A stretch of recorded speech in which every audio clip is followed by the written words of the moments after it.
এই যুবক ছেলেরা, তোমরা যারা শুধু জুমার নামাজ পড়ো, অথবা মাঝ বয়সী যারা, আপনারা যারা শুধু শুক্রবারের 2 রাকাত নামাজ পড়েন, এটা আপনাদেরকে কে শিখাইছে বলেন? কার থেকে আপনারা এটা নিলেন বলেন? কোন আলেমে দ্বীন কোনদিন আপনাদেরকে বলছে যে এক মুসলমানের জন্য নামাজ শুধু শুক্রবারে? কথা বলেন না কেন? তাহলে এটা আপনারা কোত্থেকে নিলেন? কিভাবে নিলেন আপনারা? মসজিদগুলো দোতলা হয়, শুক্রবারে জায়গা হয় না। মসজিদ ভাঙ্গা নতুন মসজিদ হয়, জুমার নামাজে জায়গা হয় না। মসজিদ কি শুধু জুমার নামাজের জন্য না 5 ওয়াক্ত নামাজের জন্য? হ্যাঁ, শুনেন, এটা মনে রাখেন। এই বাপ নিজের উপরে কদর করেন, নিজের উপরে রহম করেন।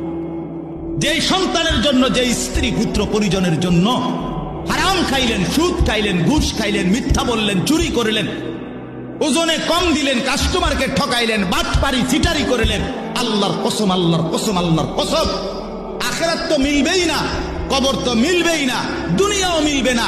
এই নাফরমান সন্তান আপনার মৃত্যুর পরে আপনারে মনে রাখবে না, রাখবে না, রাখবে না। দৈন্তান নাই কান্না।